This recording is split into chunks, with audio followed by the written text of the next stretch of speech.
And we're live. Pep Talk UK. Joe Pugh joined once again with Jay Alby after a long broadcast live on Saturday night. How you feeling, mate?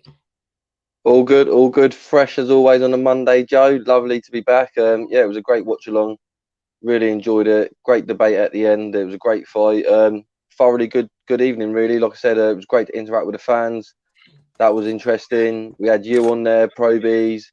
We had Bo on there, and also Kenny Ken, who I think will be joining us a little later. So, yeah, no, all in all, Joe was fantastic. Raring to go for fight camp this week, and yeah, boxing a little later. So.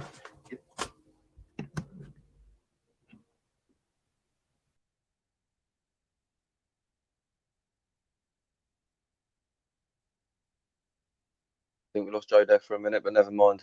He will be back very soon.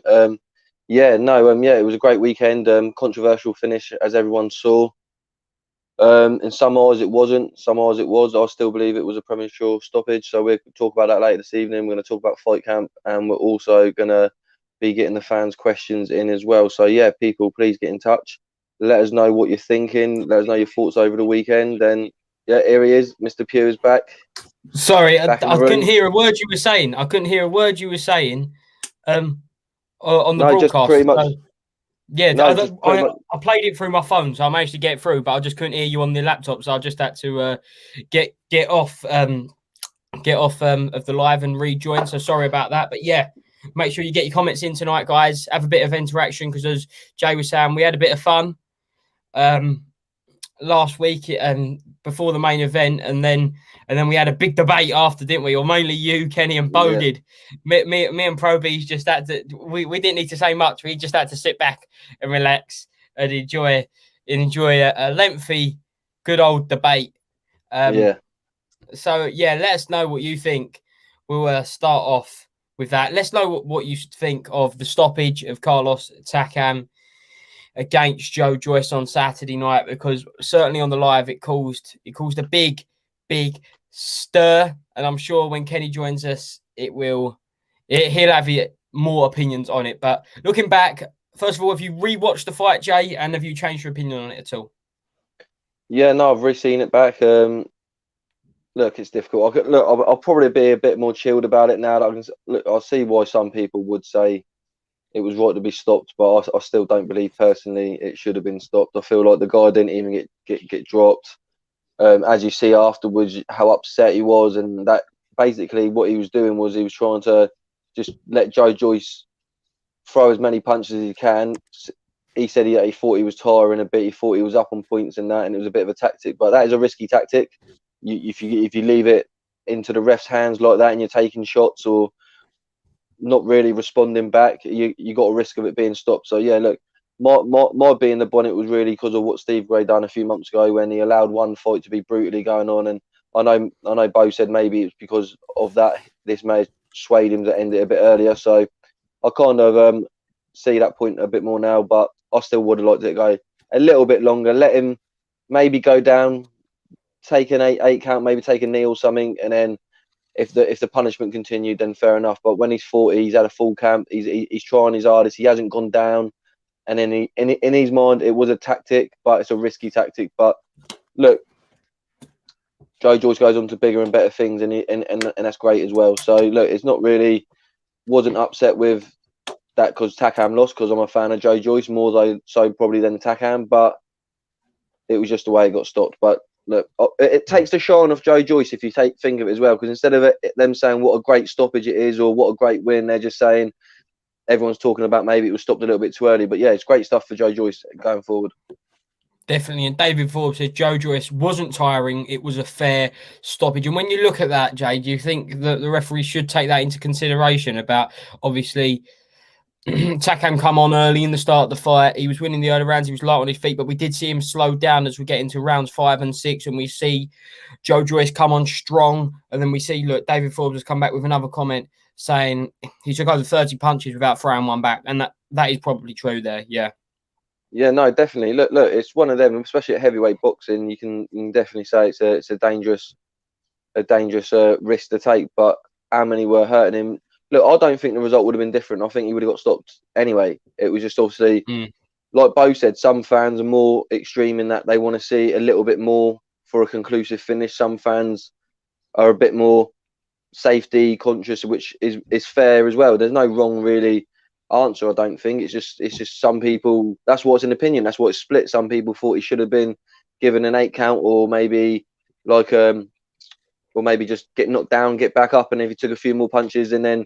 But he seemed quite at the end. Look, you saw the stoppage. He didn't look really that hurt. So look, you can only go on what you see. And what I saw was I thought he looked okay still. But I'm not going to argue with anyone who agreed with the stoppage because, like I said, I can see the point of view from that angle on the night. Obviously, I was just more annoyed with the referee, mostly from his actions before. I wanted him to be consistent. And if he was going to let another fight go a little bit longer or too far before this one, he could have let it go a little bit further. Not obviously too extreme where Carlos Takam would have been seriously hurt. But like I said, let the guy go down. We've seen fights when the guy's gone down 4 or 5 times, took more of a beating than that, and the fight's gone on. And no one's even said about whether it should have got stopped or not or what. So look, it's just what happened. It's a talking point. And like I said, Joe Joyce should really be the biggest story. He's going to be #1 contender for the world title against Usyk or Anthony Joshua after their fight in September. Yeah, 100%. And obviously we'll get to that a little bit later when Kenny comes on. But just overall, what did you make of Joe Joyce's performance? Because obviously he took a lot of punishment, but it just didn't seem to punish him. If you understand what I mean, and anyone who watched the fight will understand what I mean, because he took a lot of punches, a lot of heavy punches, but it just didn't seem to faze him, and that's why he called him the Juggernaut. Walks through anything. Well, like on the watch along, Joe, a couple of you were getting animated because Joyce was taking a few big shots, and I was just saying, look, it's all right. This is what Joe Joyce does. Like, one of his biggest attributes is his chin, and that's something what a lot of fighters don't have. So when you do see it, obviously it's a rare occurrence that you're going to use your chin as a defense weapon. And look, he will come unstuck sooner or later. That will happen. But when it's not really affecting him, you could say he got wobbled a little bit in the fight. I just say when you're fighting a guy with that muscles that big, pure strength, you're going to get hit and hurt a little bit. It's boxing. But look, he's the Juggernaut for a reason.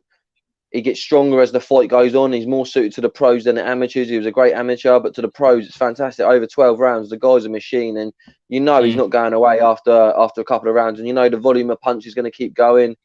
And yeah, look, I said it at the weekend, I see him a real serious threat to Anthony Joshua. Not saying he will win. I don't want to throw that out there because I love Anthony Joshua and I think he's the world champion, and you can't really say Joe Joyce would be the favourite in that one. But I feel like he's one of the biggest, hardest challenges for him out there. He's so unorthodox and he likes to tear up. So yeah, I think it's great for British boxing as well, and it's great for heavyweight boxing in general. Yeah, do you think the age is a worry? Because obviously he's 35 years old, but he hasn't got miles on the clock. Would you say that's a worry? And how long would you say he had left? I reckon he could go to. Did you say he's 35? Maybe to about 35.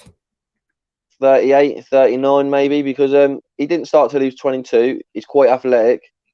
If he keeps himself in the right fitness now, you see fighters now, they're going a little bit longer, 41, 42. We see Povetkin getting on to 41.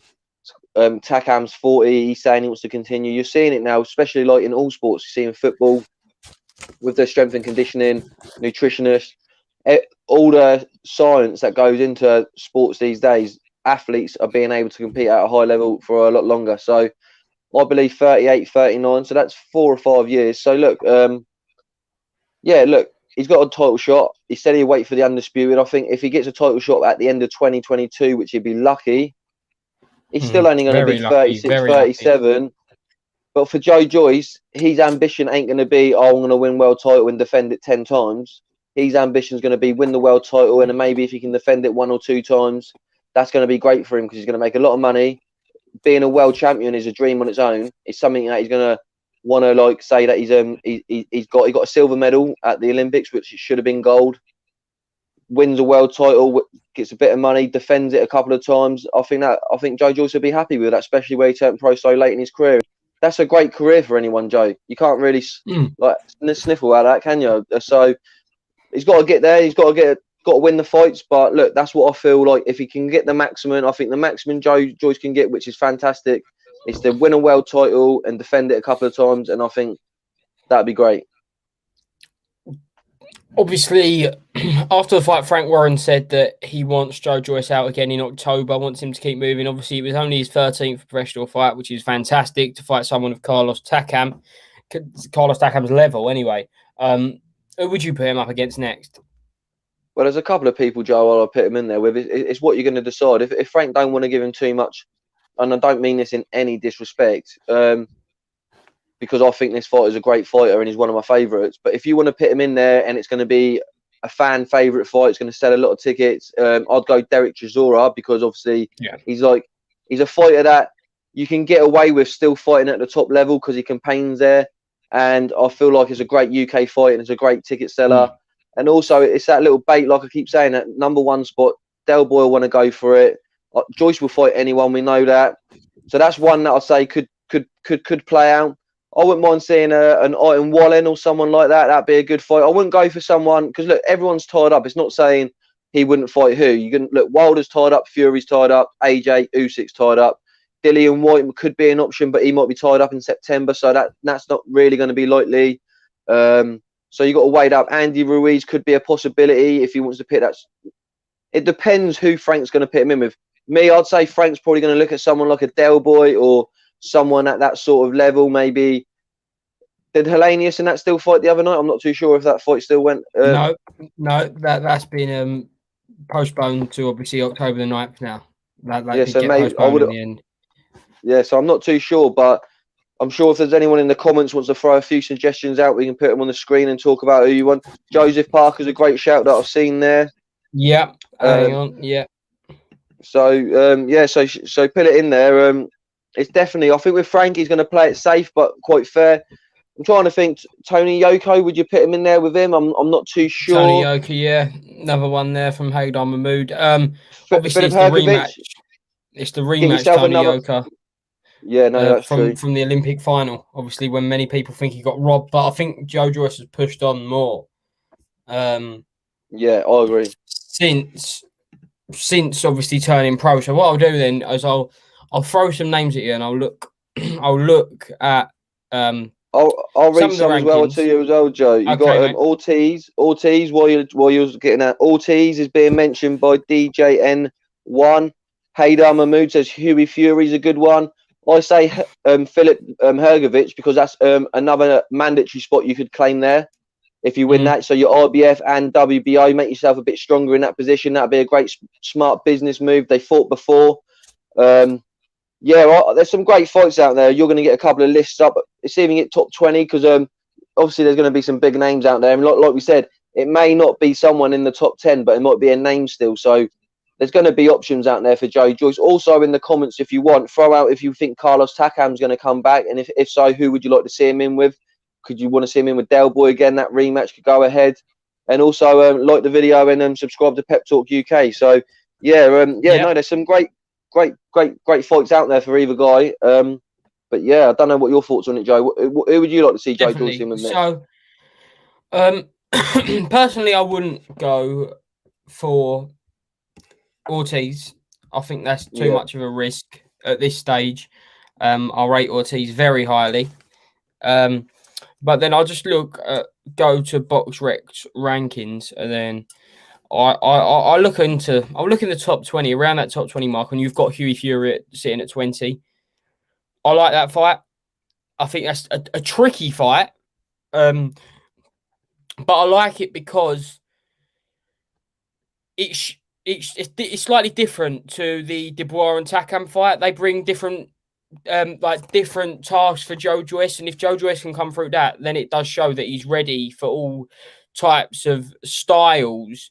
And then I'll just look, obviously, you've got Robert Helenius. We'll see what happens with Robert Helenius versus Kaunaki. We've got Egypt Caballero, who since Derek Chisora hasn't really fought on. Obviously, his last fight was against Kevin Johnson.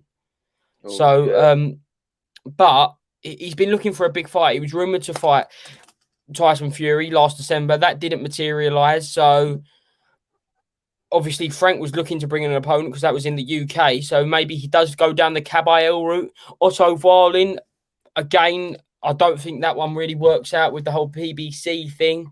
And I think that's a tricky fight. And I'll say that's a bit of a risky fight, that one, for him. Because obviously they want learning fights, but they don't want to take too much of a risk because they don't want to risk losing the AJ fight. Exactly. A name that I really like that's standing out to me here, which, again, it's a risk, but if he comes through it, it's a big statement. I like Kubrat Pulev. Yeah.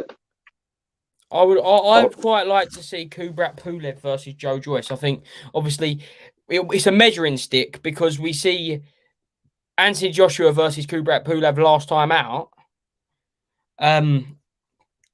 So we see kind of how well Joyce does against Pulev compared to AJ. So I really like that one. And he's a hard-hitting puncher. So that will test the chin to the maximum. We got Haydar Mahmoud coming with Hunter.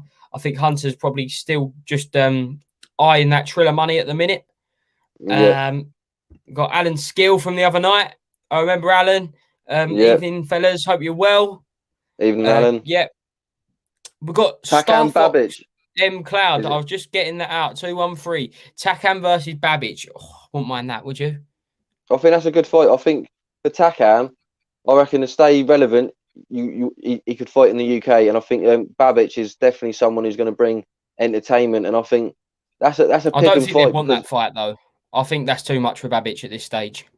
Well, no, because look, it's one of them, innit? Because to be fair, Takam, every time he's got to world level, fought a world level opponent, Joe, he's lost. It's the 6th time that he's got that opportunity, and he's not took that opportunity for whatever reason. If he can debate stop like ref stopping it early in a couple of fights or whatnot, but the results have all been the same. And I think for that fight, if Babbage wins that fight, it does a lot for his career.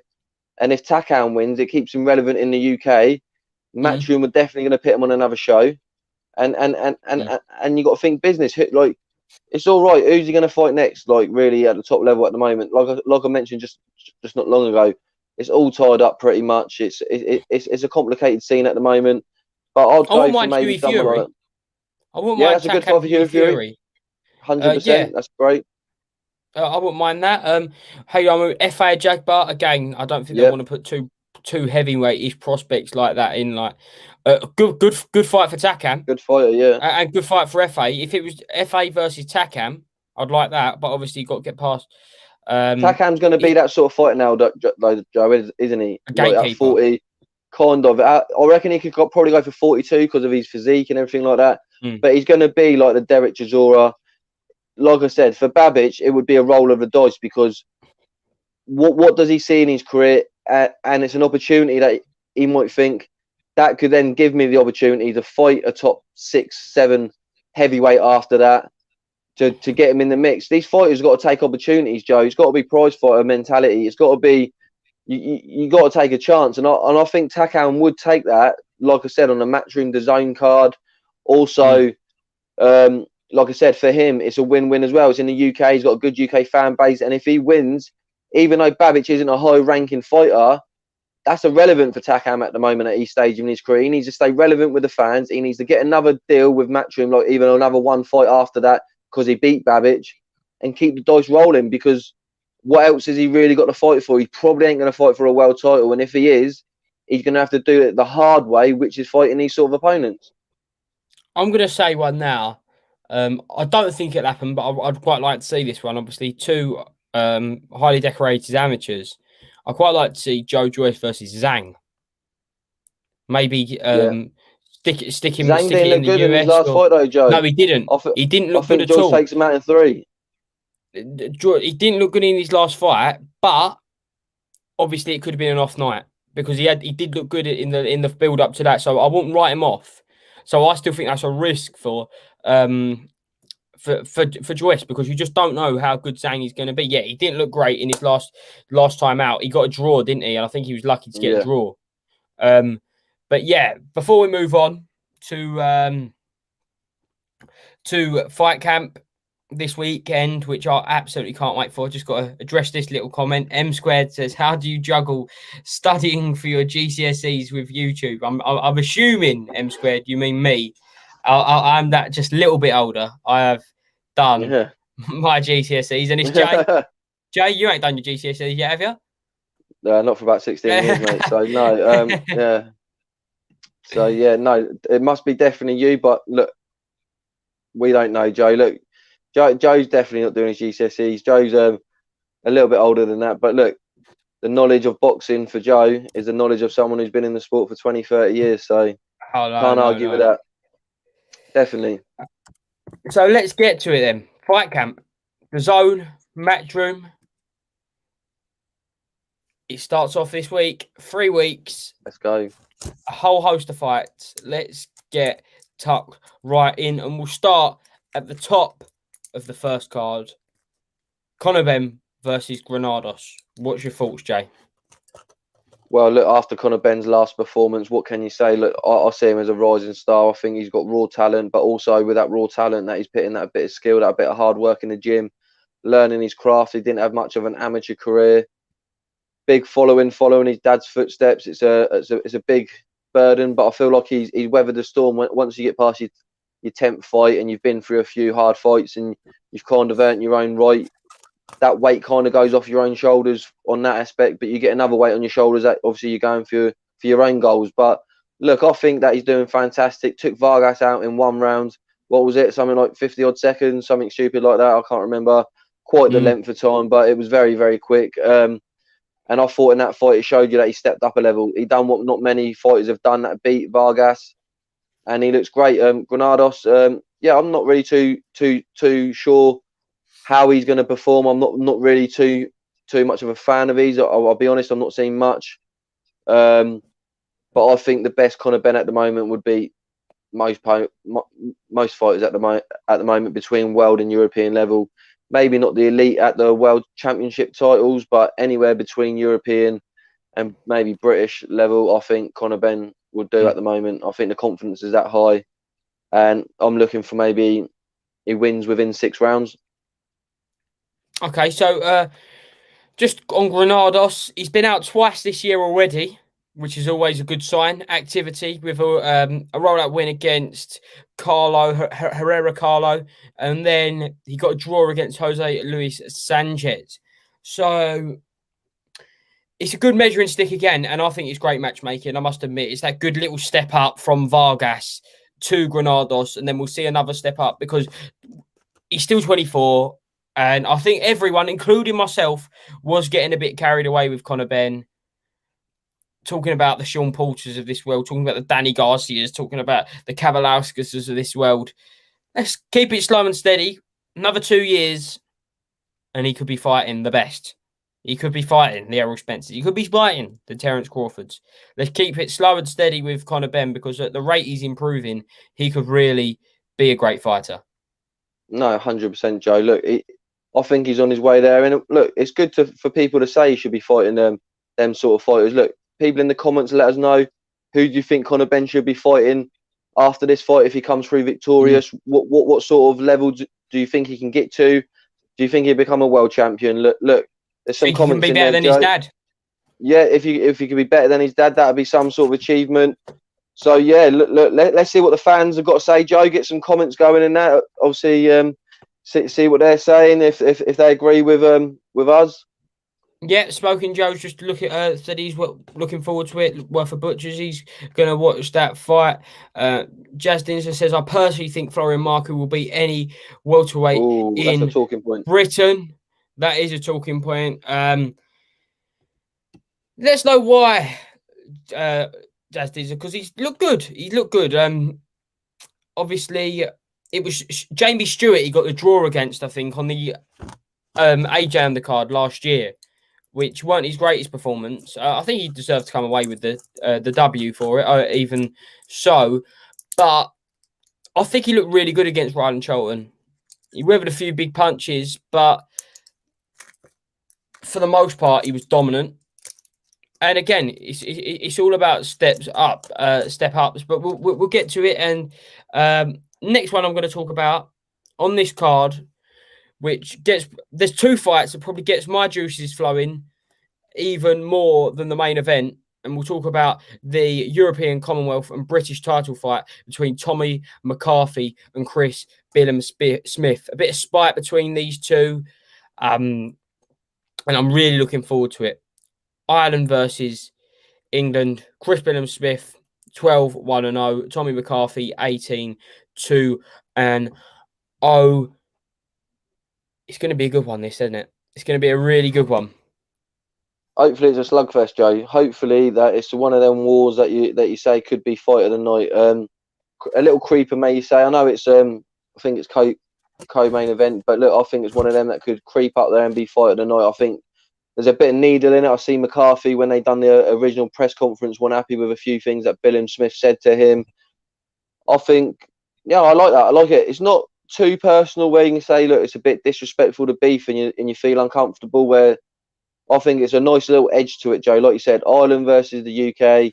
Nice little blend of fighters, their styles. Billam-Smith, he likes to be in a bit of a war. He's very raw as a fighter. I feel like he's not anywhere near the final product in the sense of I feel he still needs to find his style, but I see good attributes to his game. He's got good power. He's got good durability. He's got a good coach in him, McGuigan, if I'm correct. Yeah. So he's got all the tools. He's at that level now where these are the times now to start making adjustments on what you're going to do when you get into that world level. He's fighting European title. He's fighting a good, solid fighter. And if he could get the fundamentals in that fight right, like I always say, work the jab instead of being reckless and just winging shots in and taking a couple. If he becomes a bit cuter, a bit more smarter, he could do quite well. But I think McCarthy's experience could cause him a few problems. And if he does get in a bit of a tear up, I feel McCarthy could come through with the cleaner shots. But look, it's a great fight to get your teeth into. And I think the first week of fight camp, which obviously we're going to go through the fights tonight, looks fantastic, and it really gets me excited for the weeks ahead, Joe. It really does. After the weekend, bit of a downer without Fury Wilder, but we got the Joyce fight, which was really entertaining. And yeah, I'm looking forward to the first week of fight camp, and that's another great fight on the bill. Yeah, definitely. And look, Ahmed Sherfi has said, do you genuinely think this is worth £750? Just asking. And we will come to that slightly later. So hold fire, Ahmed, and we will get to that after we cover the first card and we go into more about Matchroom and Dazn. But here we go. I don't want to jinx it, but I think this could potentially be my fight of the night. Could well be fight of the camp. That is Lee Wood attempting greatness against Kansu, the WBA regular featherweight champion. Oh, what a fight. It's come from nowhere. Lee Wood's going to need to show us more than he ever has done. But as we've discussed, I think he's got a chance. I'm not saying he's going to win, but I think he's got a chance, Jay. Well, he's definitely got a puncher's chance. We've heard his trainer say that he's punched, surprised him, considering the fighters that he's worked with, how hard he punched. So, look, Lee Wood's got a good chance. Look, he's a good fighter, and I've just got a feeling since this fight got announced, because it wasn't announced straight away with the rest of the bill at the beginning. It kind of crept in a week or two ago, I think it was. I've got a feeling that Lee Wood's going to do it, Joe. I'm going to throw it out there now. I'm going to get the train going. Get in the comments. Let me know if you agree. I just got a feeling that it's going to be a tough couple of rounds for Lee Wood. I think Can is going to definitely throw probably the more volume of punches, look a bit more cuter, and I just feel like Lee Wood's going to pull a big punch out of there, maybe 5th or 6th round, rock him, and the end to be near. And I can see a great story there for Lee Wood. And I feel like that fight camp deserves something like that. As good as Can is, and what a good fight it'd be if Warrington beats Lara in the rematch and they can get a unified title fight. But if Lee Wood does this, that's a great unification fight with either Josh Warrington or even Lara in the UK. Because look, Lee Wood, he punches hard, and that's what we want to see. Warrington needs a title first, though. Warrington that's what I'm saying. Got a title. If he beats Lara, because he ain't got. Lara hasn't. No. Oh yeah. Well, Warrington would take that when it's a world title. Yeah. So look. So Warrington would take that. Sorry, I forgot that Warrington vacated his title, and that's going to be fight camp. Jazza That's Dickinson and contested Kid for. Galahad. Exactly, yeah. And we'll just quickly go back to Billam-Smith, get what people think in the comments.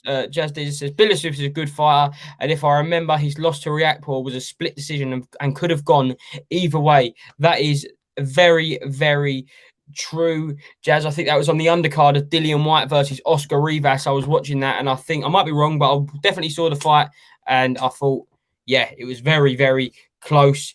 And in the waiting room, we've got the man himself, Jay's opponent from Saturday night's debate. It's Kenny Ken. Kenny, how are you? I'm all good. You know, like I said, you know, I have to admit, I'm very disappointed with the Olympic Games with their coverage of the boxing. I mean, I had to go and find it in Eurosport, so I'm very, very disappointed with that because I actually missed, like a couple of good fights I was looking for, but now I know where I can find the fights. I'll be able to look at them. And apart from that, you know, I'm still thinking about the fight on Saturday. And I thought, you know, looking back at it, I thought it was quite an enjoyable card, you know, at the Wembley Arena. Definitely. And we're just in the middle of talking about the Fight Camp show to start the first of it, but we'll definitely get back to Saturday night and we'll talk about the Olympics because I agree. Once I found it, I really am enjoying it at the minute. I really am. Even I got up at silly o'clock to watch it the other day. But we're talking about a fight that only just got added to the card a couple of weeks ago. It's Kanzu or Xucan, whatever you want to say. I don't actually know because Josh Warrington seems to call him Kanzu or Xu, but I think it's actually Xucan. But I think Kanzu rolls off the tongue better. So I think Eddie and Josh Warrington decided to flip that around versus Wood. What do you make of this fight against Lee Wood? It's a massive opportunity for Lee Wood, Kenny. Yeah, it definitely is a massive opportunity. You know, it's a fight that I'm really looking forward to. I'm just glad that, you know, Eddie delivered with this fight as well. You know, in terms of like Lee Wood, it'd be good, you know, just have a look. And Fight Camp's going to be very interesting now. Now, you know, we're going to see something new. So that is a fight, you know, I'm definitely going to be looking out for, 100%. Definitely. And Eddie said on an interview with IFL the other week that it could be the opener on the DAZN broadcast. So the first fight ever for the DAZN UK, obviously Matchroom UK show in the UK is going to be Kanzu versus Lee Wood. Yeah, don't get me wrong, what a fight that is to open it up. But personally, I think it should be higher up the card. No, I don't think so. Sorry, Ken. Evening, Ken. Anyway, I want to say that if you look at something like, I know that people are fan of WWE and stuff like that, but in a lot of some sports, the first fight of the evening is just as big as some of the other fights because it's the opener, it's the big one. And look, let's not get it wrong. Conor Benn's the main event. I know it's not a world title fight, but this fight was added to the card. It's not the two biggest names that could do the main event. We mentioned the European titles up for grabs. That was already on the bill.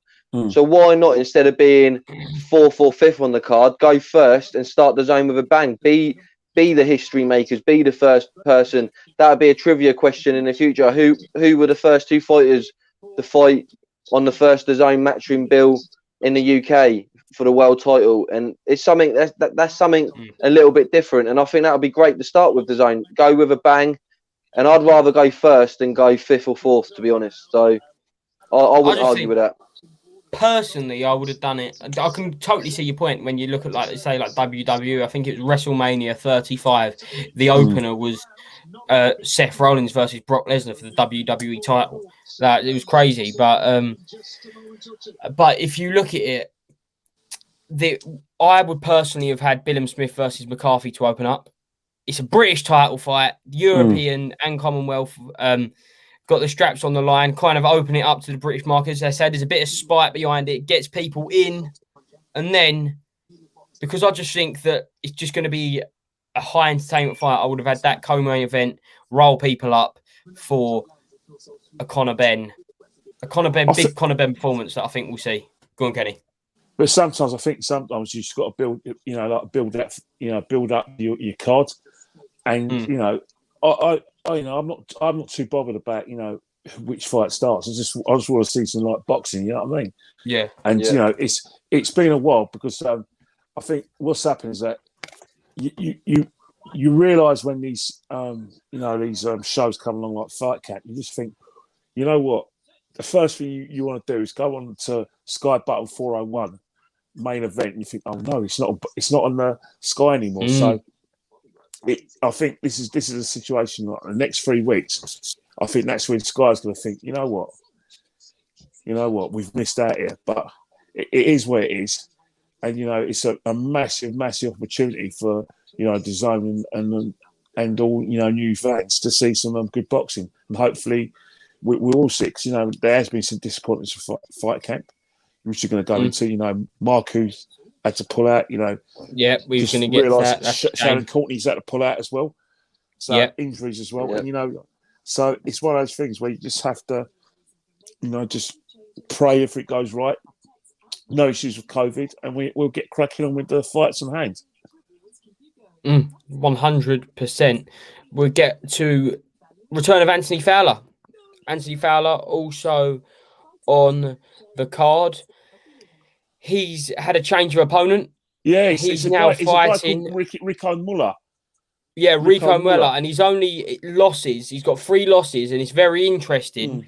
His last loss, which came in 2019, 3 fights ago, was against Jeremiah Ponce. As we all know, beat Lewis Ritson on the controversial towel throwage fight, and then if you look a bit before, he's lost to Jeff Horn. He's fought for the IBO world title. It's a fight I like. It's a fight I like for Fowler getting back out, and another good measuring stick and another step to hopefully a big fight. Hamzah Shiraz, or does he go for a European title? What do you make of it, Jay? Well, look, let's get it right. He's had a difficult week. First off, Joe, I want to throw a shout out to Prince Teddy in the comments. This one's for you, Ken. Kenny back with the tank tops. We mentioned the vest at the weekend. You look fantastic, Ken. It's great to see you. The fans are loving you back in the tank top. So look, keep them going. We might get some pep talk tank tops going. So if we get some pep talk tops going, Kenny can rep them for us. We've got some behind me on this side. I'll definitely model them. If pep talk want to get some sponsorship and if they want me to come and collect some some tank tops, I'll be more than happy to wear them. No problem. I reckon there'll be a hit, Ken. I reckon because of you'll start a trend. But yeah, let's go back to Anthony Fowler. He's had a child this week. I believe I saw on Instagram that he had a 3-day labour. So that's a big thing. That's a big change in someone's life, and it was a big experience. I know that being a father, that it takes a lot out of you emotionally. It takes a lot of mental strength to get through that. I never experienced 3 days. So for him and his partner to go through that, congratulations. And look, he's now got to try and go from that mode back in the fight mode. New opponent, like you said, he's got a great fight resume. Maybe not won them fights, but he's fought against great opponents. And look, it's still, what better than Anthony Fowler to get a good, tough opponent still? The fans can't really complain. We would have all been grumbling, oh, look, it's a bum. What about that guy he fought that was sliding everywhere? Do you remember that he fought a few last year? Yeah, like if we had that again, Fight Camp don't want this. And obviously we're going to go on about the price later, £750 a ticket. Eddie had to get someone in that's going to be half decent and someone that's going to mean something to Fowler. Because if not, let the guy stay at home with his family. He's just had a newborn baby. I would have rather him stayed at home instead of fighting a bum. So look, at least Eddie's pulled it out of the bag. He's got an okay fighter, someone that's not going to stop his momentum, fighting for a title maybe. Like we said, we saw a great fighter at the weekend who looking down the neck of Anthony Fowler, as we've seen title eliminer being talked about. So look, I'm happy with the fight. Now you're reeling this fight card off, Joe. It's a great card. Let's be fair. The fight card at the weekend wasn't that great. Let's be real. 1 or 2 good fights on that bill. This card is stacked top to bottom. And look, I'm just happy to see Anthony Fowler. I think he looks a new beast with his new trainer. And look, everyone in the comments, let us know who do you want to Fowler to fight. There's loads of domestic people out there, loads of people in the world level. Where do you think Anthony Fowler can go? And yeah, Ken, what do you think? Well, in terms of like, you mean with Shiraz and Fowler? No, just No, Fowler in just general. Fowler. Prince said he thinks Shiraz beats Fowler, but just how good do you think Fowler can be? Fowler's, I think at the moment I think the next cabinet rank for him in terms of titles, I would like to see him fight for a European and work his way up. He's a very, very, very, for me, I like the way he fights. I'm glad. It's a shame that, he's had to leave his trainer, but, he's got a very, very good trainer in McGuigan, who he basically gets his fighters really fit, but Shane's one of those clever trainers that there's a game plan. You always notice there's a game plan with McGuigan, and I think, what we're going to see this Saturday is part of the game plan that they've been working on. So in terms of Anthony Fowler, massive fight. In terms of like Shiraz, fighting Anthony Fowler, too early for Shiraz, way too early for me. He's still got to learn. I think so. I think right now Anthony Fowler has just got all have too much for him. Don't get me wrong. It'll be awkward, but I just think that there's different levels. When you have to look at it, with in terms of Felix Cash and Bentley, as good as Bentley was, when they got in the ring, it probably was too early for Bentley, where Felix Cash just had a little bit more experience and know-how, than Denzel. And I think if they were to fight right now, on paper you'll say it's 50-50, but in the ring you may find that, in terms of ringmanship and experience, Fowler would just be too cute for him at this moment in time. Do you agree with that, Jay? Yeah, I got to agree with you there, Ken. It is a tough one, like you say. Let's not take anything away from Fowler's last performance. I thought he looked like he stepped up a little bit. I thought that he looked a bit like Conor Benn. He looked like he took that next step with his new trainer and that. And I feel it could be a little bit too much, but I think it would be a good fight if it happened. It wouldn't be a bad fight, if you know what I mean. So Fowler could win on points, or Fowler could, like I said there, Shiraz not ready for Fowler. Shiraz, we've seen, he's got power. He's long. He's awkward. I think it would be a good fight, but look, business-wise, career-wise, they're at different stages. Shiraz, what was it, his 9th fight at the weekend? I'd give him maybe 2 or 3 fights. Then Fowler will be European title. I think Fowler may get to worlds before him. And look, it'd be a great fight in the future if they both get to world levels. But I just feel like Shiraz is probably 2 or 3 fights behind where Fowler is not. But if Shiraz goes in there and beats a Ted Cheeseman, or goes in there and beats maybe a Conway or a Sissoko, it changes the game plan a little bit. So Fitzgerald. That's a really good shout in terms of, because I think what's happening is that, again, it's someone like Ted Cheeseman. I think in terms of like Ted Cheeseman, yeah, he'll definitely catch Ted Cheeseman. Before you want Ted Cheeseman, he's a sort of person who'll grind you down. Plus, he'll come back with shots of his own, and very good shots of his own. And it'll be a massive, massive test for Shiraz, because it's going to be a situation where someone may be able to take your punches, but come back with just as much artillery as you give them. And it could be another thing. Maybe I personally think, Cheeseman, that's a massive, massive stake and a big risk. But if he gets through Cheeseman, bloody hell, Shiraz, yeah, that is because, Cheeseman's still, for me, good top level. Cool. And we'll move on to another fight that really does interest me, actually. I like this first. I've said it for a while that this first fight camp card is really solid. Jack Cullen versus Anthony Yildirim. Oh, my God. Oh, my God. Yeah, get that in the comments. Right. Bloody hell. That's Jack Cullen, just off a massive win from John Doherty, who I really rated. I rated John Doherty going into that fight. I thought he could have taken Jack Cullen out. And obviously, Anthony Yildirim, he's just come off of a massive loss to Canelo. And people forget, before that, he actually lost to Darrell. So he hasn't actually won a fight since 2018. So Cullen's got a chance. This will be massive for Cullen. Kenny, what do you think? Well, the thing about it is, I look at Yildirim, and I think this is last chance saloon. This is, I still think that he's still, there is a good fighter there. don't get me wrong, he's come short when he's fought, Chris Eubank Jr., Jarrell, and obviously Canelo.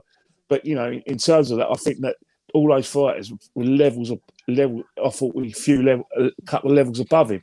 Definitely Canelo. Chris Eubank Jr. was just too quick for him and just hit him too accurately and too hard.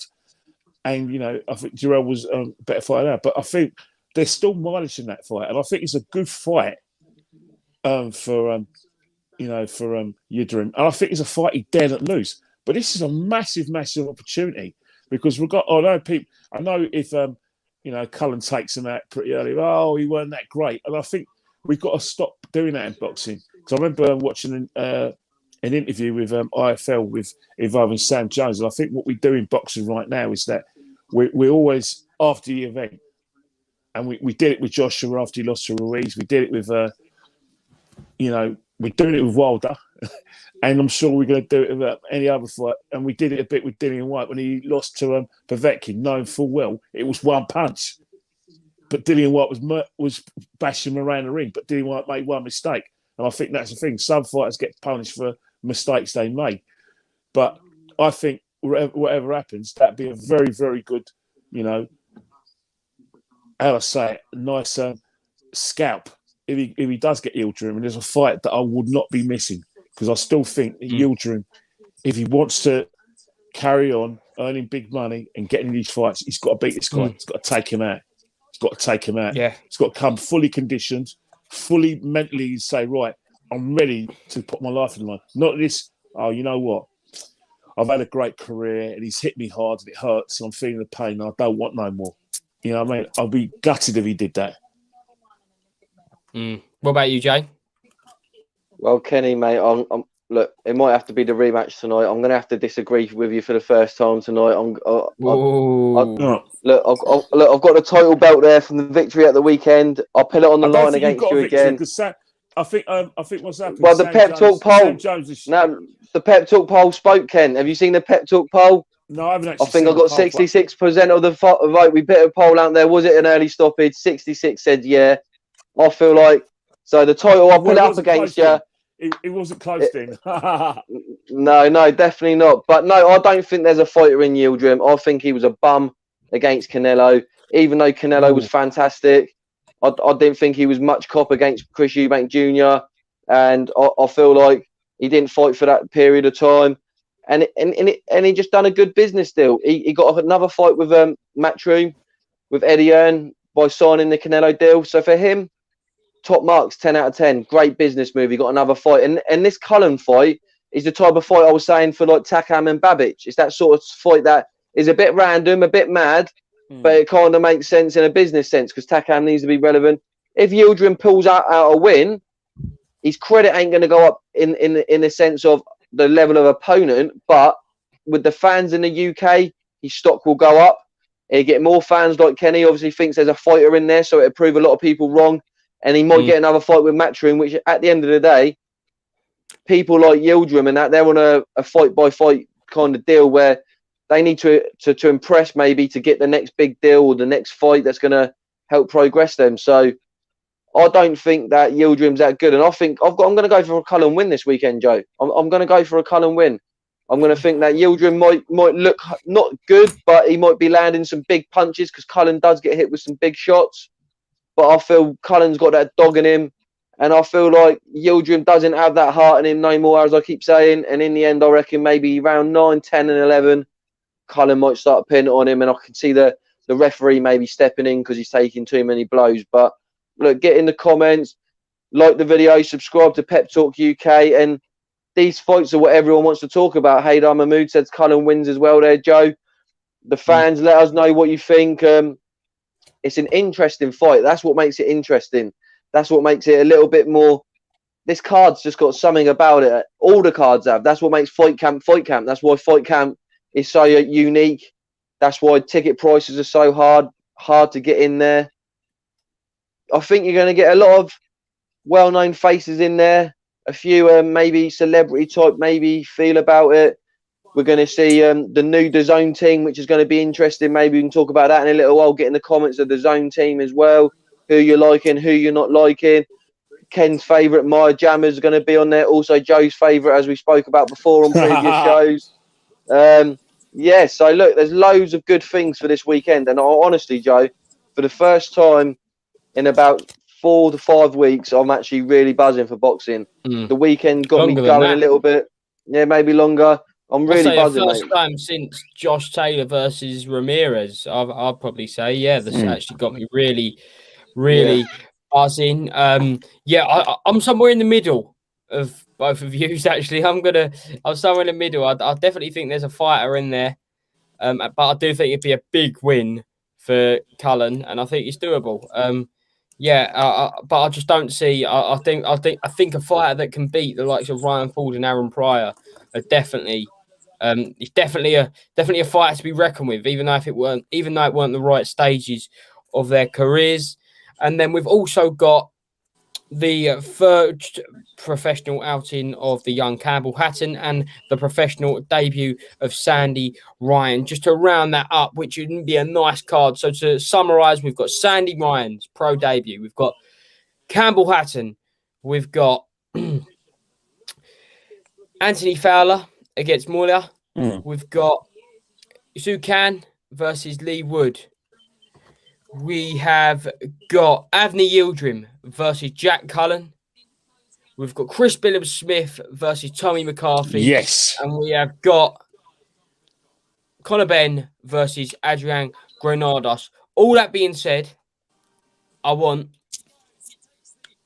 prediction from both of you. What will be the fight of the night? Jay? Well, hopefully there's going to be 3 or 4 fight of the nights. That would make the night fantastic because obviously that's what we want as fans. We want to make it. We want to be greedy. Let's be real. We want to. But if you're going to push me for one fight of the night, I would probably say I'll throw 2 out there, but I will settle on one. I'm just going to say one that I think could be interesting and could be spectacular for different reasons would be the Cullen Yildirim. If Cullen gets a win there, I think for the shock factor and for the big opportunity for Cullen, that would be a great moment. But I believe McCarthy versus Billam-Smith may be the fight of the night because I can see that being a war for a long period of time. But look, Conor Benn will look spectacular. I believe he'll probably take out Granados in maybe 1 to 3 rounds. So that will be spectacular. But for the fight of the night, it's got to be Billam-Smith versus Tommy McCarthy for the European title. So there's my one. What about you, Kenny? Obviously, I do like a super middleweight fight. I must admit, and Cullen versus Yildirim. I'm more curious about Yildirim and his desire, than the actual fight. But in terms of like savagery and rivalry, Billam-Smith and McCarthy, I just can't wait for that. I really can't wait for that. That is really. It's one of those fights where you're licking your lips. You're thinking, you know what? Thank God. And because I look at the card, and I am impressed, but seeing what I call a 50-50 fight really gets me going. It's one of those things that you rush home. You can't wait for. It's one of those fights you look at him. I just can't wait for fight night, and it's that fight. Obviously, Conor Benn is the main attraction, and that is deserving and the greatest respect. But to all intents and purposes, he is going to be fighting a durable fighter who's had experience of losing to really, really good fighters, and it'd be a test for him to learn something new, look good. But it's not a fight that's going to make me think, oh, Colin Benn's fighting, let's rush home. I like 50-50 fights. Billam-Smith, McCarthy, or any way you want to put it around. I'm really, really looking for it. I can't really call it. I can't call it. Who you got at the minute, one more, Jay? If you have Sorry, got, Jay, go on, Jay. I just want to throw one in the mix. That Kanzu Woods could be one as well. So I just want to say that could be one. But that's my prediction. That's my prediction. Yeah, sorry, it's a fight like that, where belts on the line, world title fight as well. Of course, we all love a world title fight. That's genius. From Eddie and Matchroom to throw that in his first major event for his new TV partner or streaming partner, whatever you want to call it. Yeah. So no, you won't get anyone unhappy about that. But Prince Teddy agrees with me. You know what happens? I like a rivalry. I don't know about you guys, but I've always been a massive fan of a domestic battle where, I generally believe on paper it's 50-50. Always been a fan of it. Groves, the Gale, Frotch, Groves. Fights like that, and then you had, Dillian White, earlier Joshua, massive fan of that sort of Cheeseman Fitzgerald, I loved, and Fitzgerald Fowler. It's all these, fights. I even got excited by Rocky Fielding versus Callum Smith. Big mistake there, anyway. Big mistake. Fight, but I got Back excited in the day, because of the Liverpool thing. What I mean? Matthew Macklin versus Jamie Moore. Oh, that was a classic. Definitely. Oh, I love that fight. Love that James fight. Segel versus Paul Smith got me going. Paul Smith, one of Frank Warren's golden boy. James Segel just won the Olympic gold. James Segel stops him in 9, innit? So Kevin Mitchell, Ricky Burns. Exactly, Kevin. Oh, and then Ricky Burns beats Kevin Mitchell. I love them Mitchell in fights. 4 rounds, innit? Then you got Ricky Burns versus Ant Crawler. Good fight. And then you've got what's his name, man? Carl Frampton, Scott Quigg, another good fight. Yeah. 1 points. Warren Frampton. Warrington Selby. We'll go on all night. Selby Burns, obviously, later on. Warrington Kid Galahad. Chisora Hay. Yes. Chisora Hay. I was at that fight at Upton Park. My dad was at that one as well. Yeah, my dad was there at was that some one. really good domestic busters. We go further on. We've got Simpson versus Minter. Bugner versus Cooper. Bogner Cooper. You've got you've got Errol Christie versus Mark Kaler. The punch up before in 85. Where they had a fight at a press conference. Both of them got put down 5 times between them. But Errol Christie was the one who couldn't get up. So we love a domestic dust up and a domestic rivalry. And do you know what I just think shows how much I've gone on a tangent here? But do you know what proves to me how much we love and I think like the whole boxing fraternity loves a domestic dust up is that since there's been domestic female fights, I think female boxing has gone to another level. Like, think about it, like Terry Harper versus Natasha Jonas. It was the first all women's British world title fight. First women's, both female being British, and then it carried on to Katie Taylor versus Natasha Jonas. It's like a big thing, and for me, that just added that extra bit of investment that took the female boxing to another level, and that just shows how much we do love a domestic dust up. Yeah, I think what's happening is that I think boxing fans, especially if you're trying to get boxing fans into the beautiful sport which is boxing, then what they need is like they I suppose they have this sort of WWE tendencies where good versus evil, North versus South, a rivalry, no kinsmanship, genuine rivalry, genuine 50-50 fight. Both of them, hate each other and sell the fight as they don't like each other. You can't get better than that, can you? No, definitely not. And look, Alan Skills is coming. Bit of nostalgia whenever Nigel Benn's name was mentioned in the same breath as Eubank Jr. That's like the main one, isn't it? That era, just the whole Ben, Eubank, Collins, Watson, all those fights were absolutely. Look, you guys, you forgot the best one of all time, the best British dust up of all time that everyone will never forget. Go on, predict. I'm going to predict. Audley Harrison versus David Hay. I knew you was going to say that. The build up, the beef. What a classic. A masterclass by David Hay. Not too fantastic stuff. That is the equivalent of a catfish. That description. That's a catfish. Ken. But back to Fight Camp then. I'll go on, Jay. We'll finish. No, I was going to say. Look, all banter aside, obviously it wasn't a great spectacular, and no, look, it had a great build up, but look, there's been some great fights over the time, and yeah, let's go back to Fight Camp. And look, in this Fight Camp over the next 3 weeks, there could be some great domestic classics that are going to be there for the future for everyone to watch and talk about. And I agree. Firstly, before we go on with the women, it's a shame. Was Shannon Courtney meant to be on this bill, or was it next week? Well, she was meant to be on this one, then she got moved to the 14th, and now she's off it completely.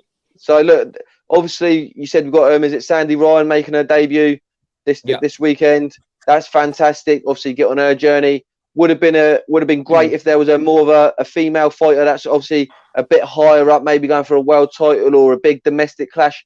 Could have just maybe crept on that bill. But look, we can't be too greedy. And also, I'm excited to see Campbell out. And I know we didn't really talk about that, but I'm excited about that. Camp, you got Galahad and Dickens, but you got an interesting one next night. Not this Saturday coming. Next one is Wardley versus Nick Webb, who surprised everyone by pulling out a victory that I didn't see coming at all. I didn't see him. Definitely. You know what I mean? And Definitely. Go on, Kenny. He's made himself fashionable, but is he going to let us down and just be a punchbag for Wardley? Yeah, obviously we'll get to that. Obviously, we'll do a deep dive into that one next week.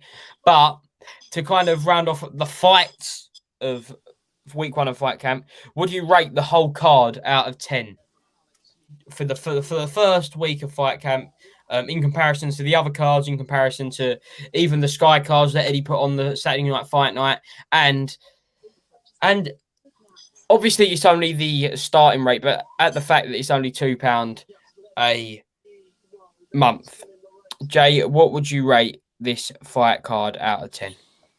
Look, let's break it down here. What I'll do is I'll give you 2 different scores of what I think is going to happen. I think the fans probably looking at it would say it's probably a 7 to 7.5 rating. Looking at the bill, obviously some tasty fights, but I'm going overall, not just hardcore fans. Personally, us as hardcore fans, it's a top bill for me personally. But for maybe the neutrals as well, I'd say 7 to 7.5. But I believe on the night it would deliver to be maybe an 8 to 8.5. I think the fights will be that good that I think that it's going to be an 8 to 8.5 rating. I think there's some really tasty fights there. Perfect for fight night number 1 at Fight Camp. I believe if they go with the Kanzu versus Lee Wood, the start of the show, as we spoke about, that will be explosive. I think it's a great card. And I'm going to say an 8 to 8.5, in between that range. I think it's a good card. Definitely. And Haydar Mahmoud's gone for 8 out of 10. Prince Teddy's gone for 7 out of 10. Kenny, what are you going for, mate? Well, you know what's happening? I'm definitely going to go for 7 out of 10. Right. 7 out of 10. Maybe because I'm a bit stingy, but it was a 6. And when I saw that, and I saw there's a world title fight in there, I thought, I ran up to a 7. But you can only look. Hopefully the fighters deliver, and they put on a good show. But at the end of the day, it's all about winning. You can look good and lose, and that's not really what the doctors order. Or you could just fight, show off your skills. And I think when you see Anthony Fowler, you're probably going to see more of an exhibition of what he's learned from Shane McGuigan. And I say it's a great respect, but that's what I think we're going to get in terms of Conor Benn. It's a situation where he's just going to look good in order to secure future fights, money fights. So you'll see some quick action.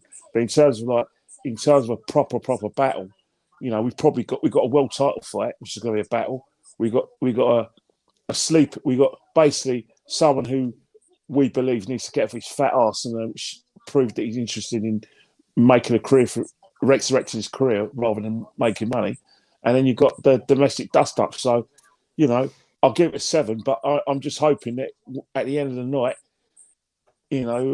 when I speak to you guys next week, I'll be saying this is a brilliant card. What a great start for Dazn.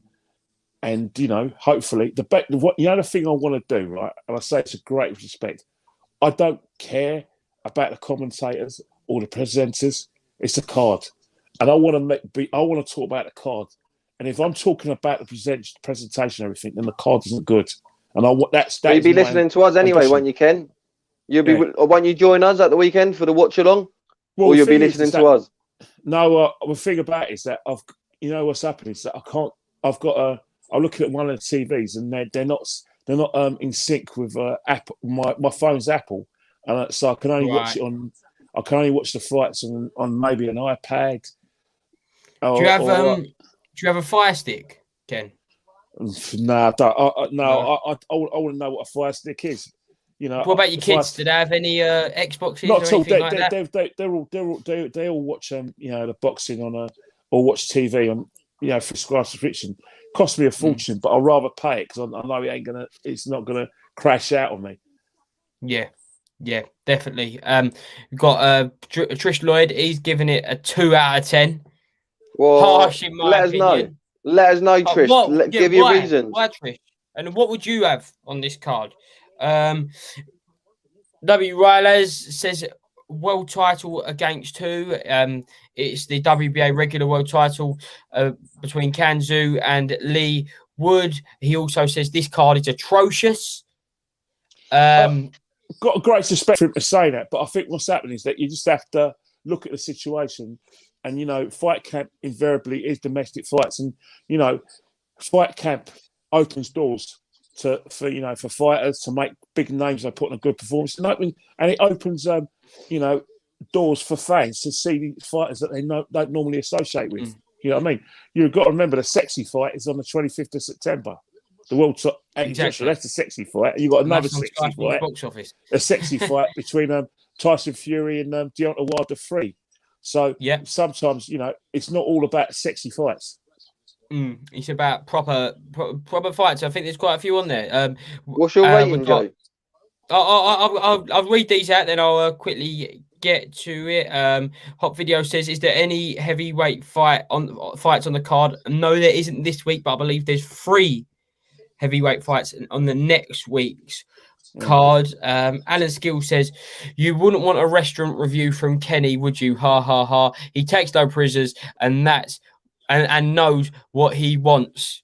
I think that's a compliment for you, Kenny. I think that's a compliment to you. I'll say that as a compliment. I think sometimes the older you get, the more sometimes you go either one way. Either you show a bit of patience and empathy, or you say, you know what, I know what I want, and I know what I'm worth, and I think I know more. And sometimes you just have to demand, the best, because at the end of the day, sometimes it's about entertainment. It's all well and good going to an event, and it's nice to, meet old friends there, but you're not paying tickets to see your old friends. If you want to see your friends, go to a restaurant, go to the cinema together, go to each other's houses. When you go to boxing, you go there and watch, a bit of a jab, a left hook, and an uppercut, and probably a body shot. That's what you need to do. You know what I mean? Definitely. I think I'd give this one a 7.5. 7.5. This card. And I actually think we'll get to this obviously at the end of fight camp, but before I'd probably say this is the best card out of the 3. I have to say. Obviously we'll go through it as each week. Each week we'll go through what we rate it going into it as we go into more detail. But last word on fight camp before we answer some of the questions from the chat. 750 quid. What's your thoughts on it, Kenny? What, for a ticket? Yeah, 750 quid a ticket. Understandable because it's an exclusive event in an exclusive venue. So what's happening is that it's a situation where you may find that in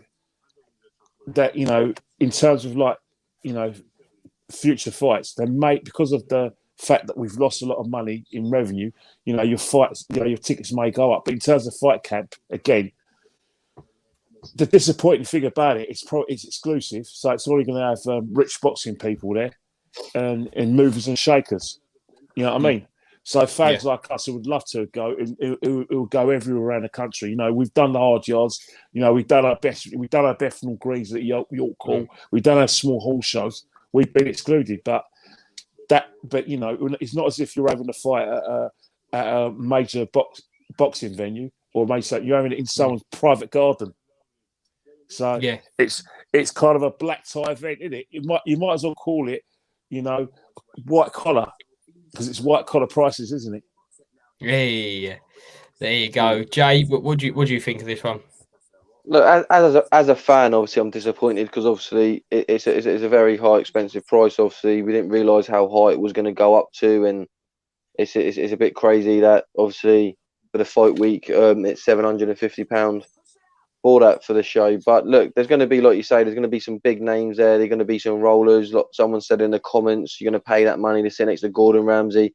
That's the whole thing about this. It was such an enigma last year. Eddie Hearn's back garden, the scenes, how beautiful it looked. For that opportunity, they've really cashed in on this Matchroom. I haven't really heard too much of a stick about it, to be fair. When I heard it, I thought, wow, there's going to be a massive backlash. There's obviously been people moaning about it, but not to the extremes that I thought that maybe he might even change the ticket prices because it was so high. But look, it's gone ahead. It's going to be. I like that it said on the brochure, food and drink will be like included. Well, I hope so. At 750 quid, I would hope so that there's a bit of munch thrown involved there for you. But look, it's just one of them exclusive events, once in a lifetime's experience. Big names are going to be there. They're going to want them in there for the high exposure. It's the first of the Zone shows with Matchroom exclusively in the UK. So look, business sense for them, it's fantastic. They're going to make a lot of money. Personally, I enjoyed it watching it as a fan in the back garden, the way that it looked, the visual. So it's not one of them where I'm disappointed, but it would have been great, obviously, to get down there for the first week of fight camp. And as we said, it's a great bill. But Kenny, going back to the reviews of the restaurants, I think on your Instagram, you should do a daily video of you reviewing one of your vests, different colours, different styles. Ooh. And I reckon that could be a trend. It's just a little branding idea I'm throwing towards you. Do a daily one for your fans. Let us know. Do you think Kenny should do a different vest each day on Instagram and do a review? And then I reckon that'd bang, Ken. Well, yeah, it is an idea, but I'm probably going to need a separate Instagram account for that because most of my Instagram's about football, really. You know what I mean? And, yeah. Well, everyone in the chat, tell them your Instagram at the end, Ken. Get some new followers in there and that. No, honestly, I think you get some brand deals coming in. No one's out there promoting a vest like that, and I think that you would definitely get some good views for that, Ken. So no, well, I definitely have to say you do have to realise that I'm only wearing it because it's the cleanest top I've got. Because I'm massive and wearing clean tops. Yeah. I want to sort of reassure everyone that this has nothing to do with vanity at all. It's just that it's a clean top and no one wants to wear yesterday's top. You got the guns out, Ken. Be proud. Be proud. Ken, if I had those guns, I'd have them out all day long, mate. Me too. I don't know. Have you got a license for them guns? Because bloody hell. Because the thing about it is that I think this is years of training, but since the lockdown, getting in the gym is like is quite is hard work. So really and truly, it's all about running, doing a few press ups, but the training sessions are, as you can imagine, not as long as they would be if I can get to the gym. But hopefully, when now we've got a bit of freedom day, and when I sort of get back to the office, because the gym that I'm a member of is actually near my office. So, all right, so hopefully they wait for me. I'll still renew the membership out of habit, but hopefully you probably see more definition when I'm definitely in the gym, back in the gym proper. 100%. I can't wait to see it even now. Edge of your seat stuff. That Ken. Then, so finish off today. We'll go for about another 15 to 20 minutes. Just get your questions in, people. So make sure you smash that like, share, and subscribe. Get your questions in for me, Jay, and Kenny. We'll start off with Mr. Patrick Curtis. Thoughts on Pacquiao Spence? We're about a month away from it now. I can't wait. I know you can't wait. What's going to happen on the night, and what do you think of the fight, Kenny? Because I don't think we've actually spoke about it with you, Kenny. I think it's Pacquiao Spence is a reward for Spence, so he can make some real money, because he's done everything right. He's held the title. He's beaten some big names. He won the title spectacularly for me in Bramwell Lane 4 years ago. He's just beat Garcia as well, and I think it's nice that fighters like Spence is making money. In terms of Pacquiao as well, again, it's just the attraction. People think he's long in the tooth, but there's still. It's a big fight, and a big fighter is willing to fight him. Maybe just for the procedure fighting, but obviously for money. It's a massive fight. But in terms of like a live fighter, you know, if you want me to give you a prediction, I could say Spence will win comfortably on points. It won't even be close. It won't be even split. It'll be. I'll give it 118, 110 because I think Spence is just, with that southpaw style, is just too good. A younger Manny Pacquiao wins this fight for me, but he's not a younger Manny Pacquiao, is he? He's a 42-year-old Manny Pacquiao. Yeah. Jay, thoughts on the fight? I'm going to have to agree with you, Kenny. I think that Spence has got this victory. I think it's one of them where it's a good name on. I can see the pain on Joe's face. Joe's a massive Manny Pacquiao fan. He loves Manny Pacquiao, and obviously it ain't great to see your hero being spoke about. And I think deep down in Joe's heart, he knows that how this fight's going to go. You're going to see the bigger man, Spence. He's going to force, like Kenny said, if it goes to points, it'll be one-sided. But I can see Spence finishing Pacquiao. We see him get brutally stopped before. And I feel look, Pacquiao looked good for the first 3 or 4 rounds, as he does, the volume of punches. But I think at 42, being out the ring for as long as he has, I think he'll start tiring by the 3rd or 4th round, especially with the weight of Spence. He's the bigger guy. He's going to be leaning on him, getting on the insides. And Spence is a great fighter.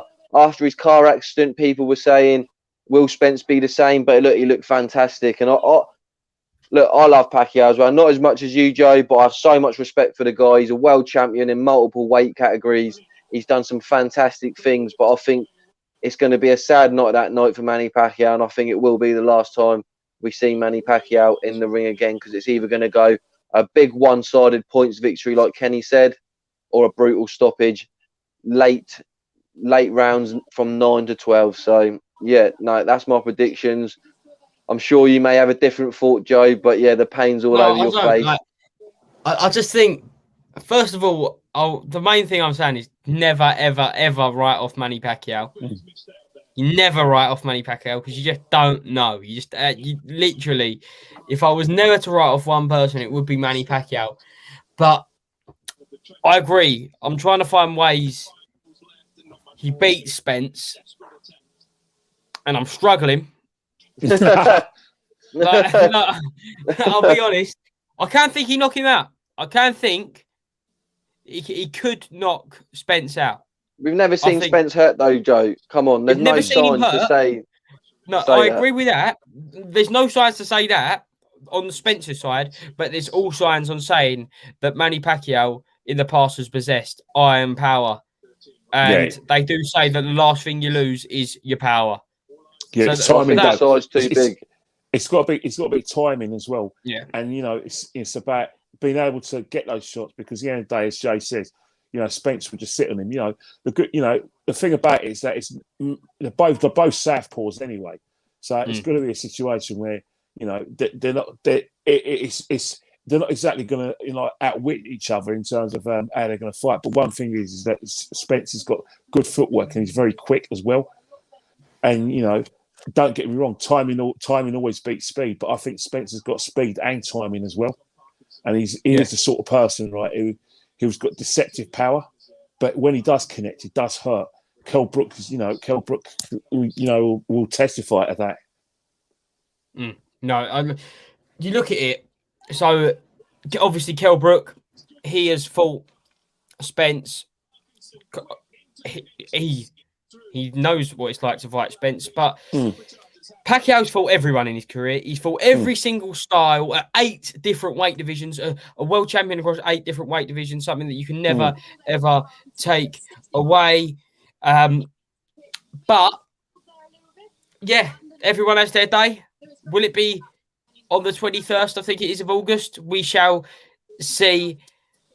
But, yeah, if I had to put a bet on, I'd say Spence, but never, ever write off Manny Pacquiao. And Hot Video says, I think Spence will adapt by round 4 and start to dominate. It's a handing over the torch fight. And it is really, I think that's the way they're going to try and market or anything like that. Because I was a bit gutted that it couldn't be a unification fight, because the WBA champion, the WBA said he's still a fighter in recess, a champion in recess. So that couldn't happen. But we'll move on to the other side of the welterweight spectrum. What do you think of Crawford versus Sean Porter? The WBO have ordered it. It will be Terence Crawford's biggest fight at welterweight to date by far. Does this one get you excited, Jay? Yeah, no, this one definitely gets me excited. I think not in the sense of it's a name that you would say straight away that you would go, oh yeah, I'd pick that fight. But what do you expect Crawford to do? He's been asking for the big fights for so long. He's been mismanaged so badly. He's been mispromoted so badly. The guy has got so much skill and credibility from when he come over and beat Ricky Burns at the time. I think that's when he first won his first world title. He's just gone on and gone up to a second weight category, and Bob Arum just ain't delivering the guy fights. And look, Sean Porter's a great fighter. Let's not beat around the bush. He's had some great fights. I know he had a close fight with Kell Brook, which Kell Brook got the victory for in that world title fight. He's had some other great fights. And Sean Porter's a world, if you put him in the top 5 easily, welterweights in the world, you would say outside the champions, he's one of the top fighters. Yeah, no, I think that's a great fight. If Crawford ain't getting the big fights with the other world champions, then yeah, I think it's a perfectly good fight. It's a competitive fight. It's not a fight where you're going to say, obviously Crawford would be the favourite, but it's not a fight where you're going to say it's one way. It's going to be one-sided. Porter's always in a fight. I can't recall seeing him getting stopped. He may have been stopped before, I'm not sure, but he's definitely a tough fighter who can definitely go to 12 rounds. And I remember he beat Usyk in the amateurs. Little Sean Porter beat Usyk in the amateurs. That's out there. So look, he's a great fighter, great pedigree, and yeah, that's a good, interesting fight. I think it's a good fight if you can't get the unification fights for Crawford. Kenny? Absolutely happy with it. Because the thing is that I think that Sean Porter's got unfinished business in, boxing, and this is a great opportunity for him to become a world champion again. He's only lost to good fighters. He's lost to Kell Brook. Could have gone either way. Furman, he's lost to as well, and he's lost to Spence. All excellent, top class fighters. And it's not. And the thing is, he's in that company as well as a fighter. He's had a good victory. He's beaten Garcia as well. So Sean Porter, top level, and Spence deserves. Crawford. It's a good test for Crawford, and I'm glad that the boxing councils have done Bob Arum's job for him, because I think Bob Arum's an absolute disgrace. Yeah. I think in the last few years, my respect for Bob Arum just plummets, and I think Costamato, all these years ago, he was actually warning Mike Tyson to stay away from people like Bob Arum and Don King, and that was nearly 40 years ago. That Costamato was saying Bob Arum's dirty. We all know Don King's dirty, but Bob Arum, a waste of time. To say that he can't be asked to promote someone, and he how dare you? Errol Spence. You work for Errol Spence. He doesn't work for you. Get off your ass, or get someone who could do it for you. It's embarrassing. It's embarrassing. And I can't wait for Crawford's contract end with this man, and he goes somewhere else where he's appreciated. I really, 100%. I really, maybe I'm angry with Bob Arum because the fast with Tyson Fury, Joshua and then Tyson Fury Wilder. Again, what's the common denominator? Oh yes, Bob Arum. You know what I mean? He's smoking too many spliffs, Ken. Bob Arum's there sitting back. He don't know what's going on. You've seen him in interviews. He don't know what's going on. Bob Arum, he's led a great life. He's had a good life. He's living the life to the full. He's in good health. But really and truly, the things he's doing right now, I'm not going to put it down to him, being senile. I just think he's just a lazy sod. I'm sorry, Kenny. I know Jay's laughing at this comment. I've got to find it there. I don't know about Jay. I don't know what you're about. Daniel MC has said, your man at the top with the hat. He says, spitting image of Rose Namajunas. Rose Namajunas, yeah. Whilst it's a compliment. Whilst I'm not a UFC fan, I have just Googled Rose Namajunas. And do you know who Rose Namajunas is, Kenny? Never heard of him, but I got a good. No, it's not him. It's not him, Kelly. It's not him. She's the world champion in the UFC, Ken. What do you think, Kelly? You know that was a tongue-in-cheek. You know I would have. I'm a boxing man. Of course I've heard of her. But bloody to be called that, mate, it is a compliment. She's talented. Oh, that's funny. That's brilliant. That I suppose that's what I get. That's what I get for not being prepared tonight and just sticking a hat on. That's what I get. That's my karma for it. That Daniel MC, thank you for your comment. Hang on, I'm just having a look right now. You know what? I've just seen a picture of it. Yes. Yeah, I've just showed you it. Yes. Daniel Bryan. Yes.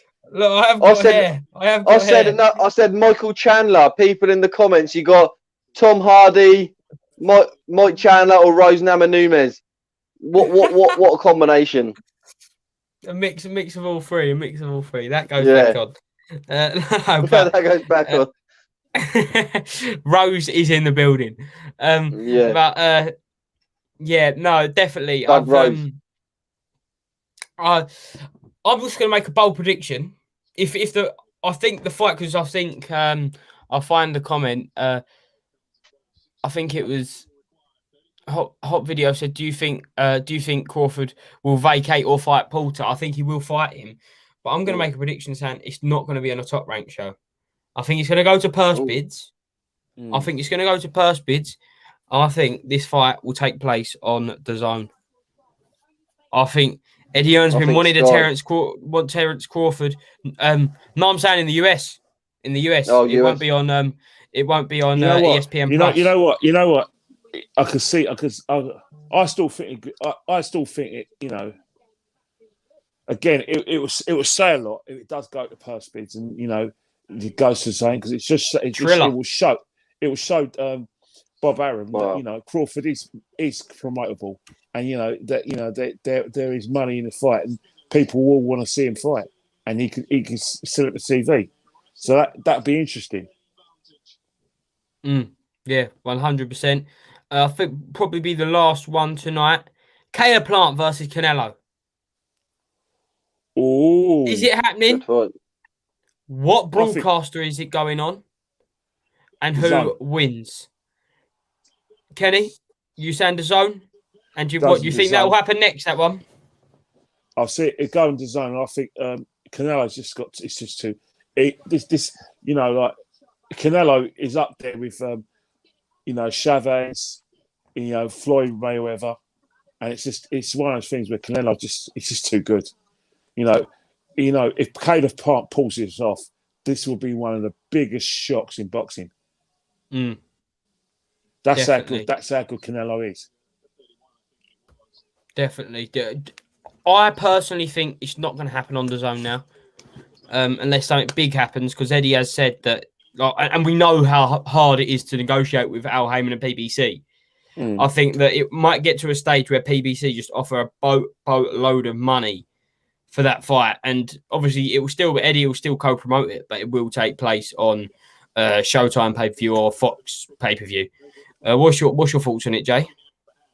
I don't think it will be on DAZN. I do agree with you there, Joe. I believe that I think it will be Caleb Plant's a PBC fighter.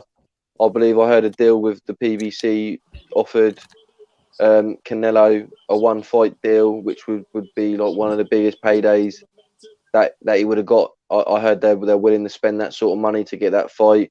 So I agree with you. I think it won't be on DAZN. I think it'll be on PBC. And I feel like, the fight definitely will happen. That's a first. I think Canelo will fight any man. Yeah, I think it'd be next. I think he'll fight him next. I think he wants to be unified. Undisputed world champion. He's got to take out Plant. He's a man on a mission. I don't think he wants to be at this weight too long. I think he wants to become undisputed champion. And then I think he wants to go back up to 175. I think he wants to go up and win another title up at light heavyweight. Maybe become undisputed there. I think his goals now ain't like the old back in the day, or even Pacquiao Mayweather. It was just to become multiple world champions, not unified, undisputed in each one. Canelo's going that next level now. He now wants to be undisputed in multiple weight classes, which will be a unique achievement. So look, I think the fight's going to happen. I think it'll be obviously in America, but yeah, I think it's a good fight. I feel, and then 2020 or maybe the end of the year, Canelo will be fighting maybe a world title fight at 175 against a Bivol maybe or someone like that. Maybe Yeah, or him. That's such a hard fight for Canelo, I believe. Like that. But that's what he wants. An informed Brian Beterbiev, which is it's got to happen quick because he's 36 years of age. But yeah, Beterbiev is an absolute beast. I think. Don't get me wrong. I'm not saying he'll beat Canelo. I think that's a very, very hard fight. But yeah. Oh yeah, 100%. To finish off. Obviously, because Kenny wasn't here earlier, we're just going to reignite our debate from last week. Kenny, have you changed your opinion on the stoppage? Well, I've seen it a few times, and I've actually, seen it. I actually saw it from my perspective, and I saw it from Sam Jones' perspective. It was probably dangerous. Yep, I saw that. But I still think, and I still think that it was the right stoppage. I still generally did not believe that Takam had anything left in the tank. Obviously, he wouldn't want to go out like that, but sometimes, right, he's just the ability to fight back just wasn't there. Just silly wasn't there. Even when Joyce, tailed off and stopped for a bit, he wasn't in a position where he was upright. Saying that, I still think that the left hook where he was swaying was a telltale sign, and then when he got hit by a straight right and he went back again, the head went back. That's what I thought. That's when the referee went in, I could see it happening. Referees are massive when it comes to heads getting pushed back with punches. I don't think they're too bothered when haymakers are land. But I think when I looked at it, it was the start of the cause concern. I think for the referee was the first left hook, and then when he was getting close to the fight, it was one where it wasn't exactly sort of a. It was like what I call a sneak punch. It wasn't even particularly hard, but the fact that it snapped, I thought it snapped Takam's head back. Maybe think, it's a decision. Obviously, Spence and is on the same page as me. I didn't really see his reasoning, but the headline said it wasn't. He didn't think there was anything controversial about the stoppage. But it's open to opinion. But when I see heads snapping back, I always look at the referee and I think, right, I've always expect referees to sort of step in and say, just another day, mate. Check that interview out on Pep Talk UK with Spencer Fearon giving his opinion on it, as well as multiple other videos. And check out the live reaction then of a long debate, wasn't it, Kenny? It was a long debate with you, Jay, and Bo. Me and Proby didn't even need to speak. It's always going to be a long debate because I think what's happening is that, if you're a fight fan, at the end of the day, you can talk about purism all you like, but at the end of the day, you do want someone flat in their back. You know what I mean? You want them flat in their back. Ken, I still think you're wrong, mate. Sorry to jump in. I'm going to jump in like Steve Gray did at the weekend. Maybe a bit too premature, but look, Star Fox McLeod says Takam was looking at prime Holyfield before the stoppage. I agree. I think the stoppage was definitely premature. Answer me this, Ken. If the boot was on the other foot and it was Takam doing that to Joyce, would you be complaining it was an early stoppage? I think you would. I think you would say that it wasn't. Not really. Yeah. Because he's a tough man. You would have said, let him carry on. He's not been dropped. I think there would have been outrage if it was the other way around. Well, maybe not from me, though. I'm all for situations. If I see a situation where I don't see any participation or any fight back and the referee stops it, I don't have any complaints whatsoever. He was playing possum, Ken. Have you not seen Carlos Takam's interview after?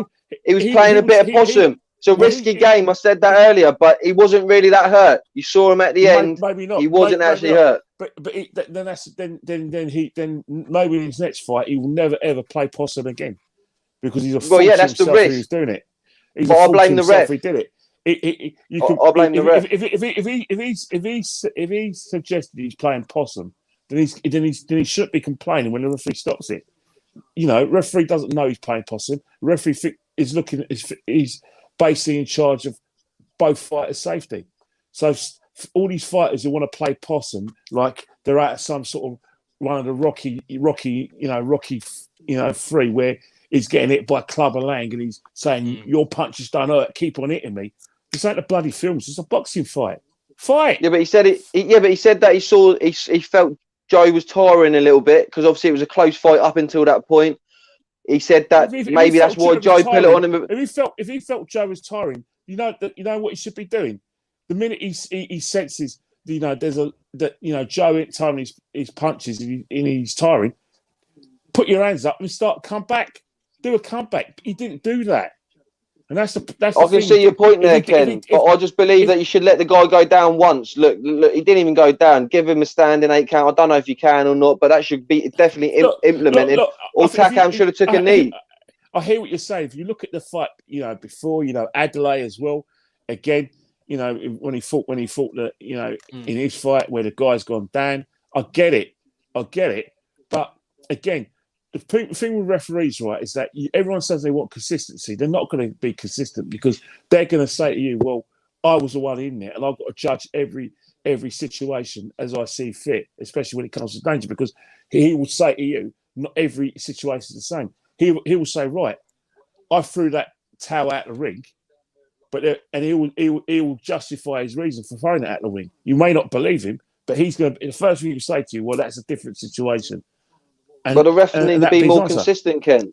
You've got guys' lives on the line, and I know what you're saying. Yeah, obviously, for this point, it would be beneficial that he stopped it a little bit early, but it was far too early for me. It wasn't a little bit early. The guy needed more of an opportunity. He needed even a standing count, or even to be dropped at least a little bit. He was completely there when the end of the fight happened. Maybe he didn't take a knee because, like I said, his game plan was to let him tire out a bit. He's an experienced fighter. I'm sure if he was really that hurt, he would have took a knee and recovered for that 10 seconds. I believe the refs can't have that. They got to be top-notch, Ken. You see in the UFC, the referees top of their game. They do make mistakes, but not often. Maybe so, but maybe so. That's a necessary fighter to make sure. You know what? The saying "defend yourself at all times" is very relevant there. Defend yourself at all times, Takam. The thing is that it wasn't a situation where Joyce is throwing punches and he's getting through the guard. It wasn't a situation. He was throwing clean punches where a person's on a retreat. Ken, we've seen more beatdowns in fights. You've seen lots of fights before. You've seen worse fights than that. Come on, like as I said, if that happened to Joe Joyce, you'll be screaming right now. If this happened to Joe Joyce and he took that round happened the other way round, I reckon that everyone would be going more crazy. All right. Put everything into perspective with the interviews after. I believe he was playing possum. When he got hit by his hard punches, he got caught, but was his head snapping back? Because that is the trigger for every referee when the head snap backs. Well, I look at the legs, Ken, as well. I watch the legs as well. His legs. There was one time that he went backwards, that he wobbled, and even at that point, I'll give Takam credit that he had the balance and the stamina to keep himself up. So you got to give him credit for that. Obviously, credit goes to Joyce for landing them shots. But the guy kept himself up and kept himself in a fight. If he was that hurt, he would have gone down. And I believe that he would have took a knee because he's very experienced if he was that hurt. But I do agree with you, Ken. It's a risky game if you're going to take shot and not fire back. You know what? I do agree with that. You know what? Another thing as well. I don't know. Maybe it influences the referee to make the decision. I don't think it influenced me in terms of how I felt the fight was going to go. But if I was to show it for the referee, it's how Takam came out for round 6. He looked absolutely exhausted. And, did the referee look at the fact he looks exhausted, heavy head, and then when he sees him getting that punishment, getting those punches, he's thinking, right, not only has he been hit with a left hook where his head is snapped back. I saw an exhausted fighter coming out. maybe. Yeah, but everyone has a second wind. A lot of fighters come back, Ken. We've seen. Look at AJ against Klitschko. He looked gone when he got dropped. Come back in the 11th and got a victory. But you know the problem fighters like Takam are always going to have, especially when they're a away fighter, and with all intents and purposes, they're there to make Joyce look good. The minute they do things like that, referees will jump in. They're forced themselves. They're really forced themselves. And I think that you can't do that giving him. If AJ was to do that in a fight, because he's a world champion and because he's a big name, he will get a chance to have another day. And we may agree, well, it should have been stopped. But I think mandatory fights should be maybe an American ref or another country when you got maybe a neutral ref. I think when you start getting to number one spots in world title fights, I know it's the British Board of Control, but I believe you maybe bring in a more experienced ref, like someone like that, and I believe that's maybe the way to go forward to maybe change up a bit. I can see your point completely, Ken, and Joe, obviously, at the weekend, you said you thought it was stopped at the right time. I'm not arguing that point, because like I said, if you're going to take that stance of being hit and not responding in a heavyweight fight, the ref can step in, but I just think if you put everything into perspective, I believe there's more reasons for it to carry on than for it to be stopped. So for me, my opinion don't change. The Pep Talk poll didn't agree with you, Joe or Ken. I feel I'm indifferent about it. I'm indifferent. I've seen good stoppages. I've seen great stoppages, and I've seen terrible stoppages, and I wouldn't put it in either category. Personally, I wouldn't say it was fantastic stoppage, right at spot on. I wouldn't say no, that's a terrible stoppage. I think, I'm not too opinionated about it, and I think obviously the reaction of Takam is what blasted up opinions. But I think to carry this going, make sure anyone watching this tags either me, Jay, or Kenny on Instagram or Twitter. Not in the case of Jay, as he isn't on Twitter, or Pep Talk. Find us your best stoppages, your worst stoppages, and see where that goes in that, and we'll cover them on next week's live. I reckon that'll be a good way to get the fans involved. You know what's that? I've got two for you, but I think it's before your time, both of you. Razor Ruddock, Mike Tyson, the first fight in '91. That was a controversial stoppage. We also got George Groves versus Carl Froch. That is a world title fight when George Groves was ahead on all the cards, battering Froch around the ring. Howard Foster did the business. Lennox Lewis versus Oliver McCall. Yep. Well, you say it. Oh, you mean the first one when he got where Lennox Lewis is on the floor. When he gets up, said, "No, that's you've had your day." It's like it's very like subjective. You know what I mean about stoppages.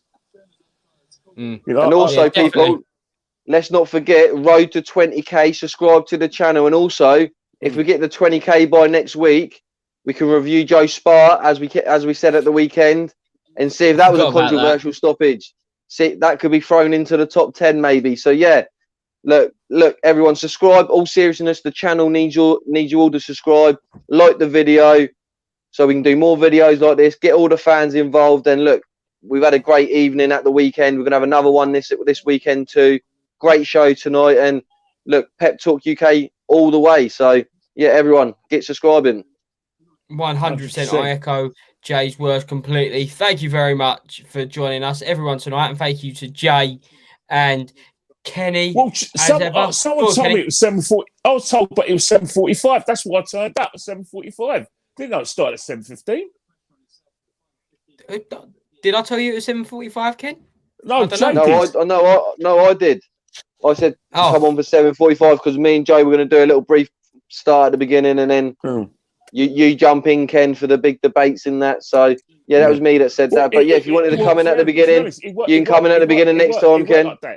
It actually worked that way. It worked that way because at the end of the day, there's obviously things you need to do. And I could just come in and do my stuff. But you know what? I feel really sad. Go on, Ken. Not about this conversation, but I went on Sky Sports and I went to look at their live boxing and I couldn't find nothing. That saddens me that an organisation like Sky hasn't got any live boxing for me to look forward to. Not even anything coming out of the United States. Sad. But there's more on the BBC at the moment with the Olympics, Ken, or Eurosport. Exactly. Eurosport's got more boxing. Yeah, there than isn't Sky been at the any on moment. the BBC yet. It's all been on Eurosport, and obviously, I think we should do a live dedicated to the Olympics at some point when it gets closer to the finals. Yep. Obviously, so that is really frustrating. I think the BBC are they saving themselves for the later stages, or you know what I mean? I just think that it's because I've done a bit of research on it, Ken. But where BBC you used to have the right to air any Olympic sport, right? Since the Winter Olympics in 2018, they've only actually got rights to air 2 channels of sport of their choice at one time. So they can only have BBC One and BBC Two, or like a BBC One and then an iPlayer feed. They can't have multiple feeds because Eurosport done a deal. And now, because I actually watch it on Discovery Plus, which is another app, because it's very complicated because Eurosport done a deal with the Olympics, whoever's in charge of the distribution of the Olympics, and then Discovery Plus done a deal with Eurosport to show Eurosport's coverage on their app. So I'm actually, because where I've got Sky VIP, I got Dazn. I get Discovery Plus for a year for free. So and on there they actually have a boxing channel, like so it's all the boxing for the Olympics. So for me, it's actually worked out better. You see, I'm just saying it now. I'm in Eurosport, and you know how remember if you guys remember the London Games where the BBC had basically rented Sky's platform, where they had every sport going, but it's because it was held in London. But you look at Eurosport now, there's like a Eurosport. Where is it? I'm on Eurosport. What channel? Eurosport 4, Eurosport 5 for the football, and I've got the basketball on Eurosport 6. So yeah, it just shows you everything. That if I really want this coverage, watch me footy and me boxing, I know where to go now because Eurosport are showing. Basically got the exclusive highlights as well as the live feeds. But I think let's be realistic. The money short for the BBC is the athletics, isn't it? Yeah, definitely the athletics, and I think there are other sports, but it is the athletics, but I think they will show the boxing when it gets obviously to the medaling stage, especially when you get the likes of potentially one of the McCormack or both of the Cormac brothers. You got Ben Whitaker, you got Big Fraser Clark. I reckon all of his fights might even be shown on BBC. Big Fraser's. You talk about Fraser Clark, right? When me and the wife used to go boxing, we used to always see him. Yeah. And we used UK security. I used to say there was the greatest respect with him, right? I just saw this big guy, right? I kept on pointing out. I said, "Who is this?" We used to always think that he was the security guard because we never used to see him fight. He was always at the big events. He was security, I think, Ken. And he was security. He was a security guard. One time, we stayed for the last event because we stayed when everyone partied. He was fighting. I said, "He's a fighter. He actually fights." And, so I'm really looking forward to this opportunity for him. You know what I mean? Yeah, 100%. Thank you, everyone, for watching. As ever, make sure you subscribe, smash the like button, and hit that notification bell. Pep Talk UK. We will keep the content coming all of this week and beyond. As ever, Jay, where can people find you? Yeah, on Instagram, JAlby1989. Also here on Pep Talk UK. Like I said, subscribe to the channel, like the video. There's T-shirts there that I've got at the back there. If you want to get any merchandise with Pep Talk UK, link should be in the video, or you can find it on the Pep Talk YouTube channel. There's masks, hoodies, T-shirts. Please get involved. Helps the channel out amazingly. And it's been a pleasure tonight, Joe. Looking forward to the week ahead. And maybe if there's some breaking news, we'll be back here for the people by the end of the week. But I'm sure we'll do another live before fight camp at the end of the week. But if not, big interviews coming. Definitely, and he has just about made the 8 count. Kenny's back at the final. No, you know what's happening. You know what's happening. It kicks out, and we had a fair ref. Yeah, but you know, if you want to find me, you can find me on Instagram at KennyKen1972, and find me at Twitter at KennyKen1972. But if you want to find out what I'm doing right now, now we've finished, I'm going to catch the rest of the 100 cricket. Because I think that is a game which I think will get you guys into the cricket because it's got razzmatazz, it's got garage music, jungle music, it's got rock, it's got all sorts of razzmatazz. Hasn't got quite the cheerleaders you get in the IPL, but I think it's a good introduction for young people to get into cricket, and you may find it exciting. And guess what? Someone actually gets to win, and people try to hit sixes. So get on it when you can. Yeah, definitely. Yeah, I'm looking forward to your best review tomorrow. I don't know about that. I doubt it right there. You know one best for all. One best review, Ken. I think that's what we've got to have. One best review. One a day. One a day's a bit hard. I tell you now, get on Sky Sports main event, the 100, the superchargers. I've got 8 wickets down. I've got 9 balls left. They need 10. Ken, we're trying to keep viewers here. We're trying to keep viewers. Oh, right, fair enough. You like cricket? No. Jokes aside. It's very. Jokes aside. I love cricket. Bunny in bat, and he's hitting sixes for fun. Definitely, I'll definitely give it a go because I'm missing a sport. Obviously, I'm banging to the boxing from 3 o'clock in the morning till 1 o'clock in the afternoon. This in the UK, been watching a lot of that, and just gutted the darts finished yesterday, but that was absolutely great stuff. Have you noticed that Alan Smith is a commentator at darts? Yeah, they phased him in. He's been doing it for a while, but he's been doing a lot more recently. He ain't got much boxing to cover, has he? No, definitely not. He needs to keep his job somewhere. We'll leave you on that. Adam Smith, fix up, get some boxing on Sky Sports. Thank you very much. We'll see you soon.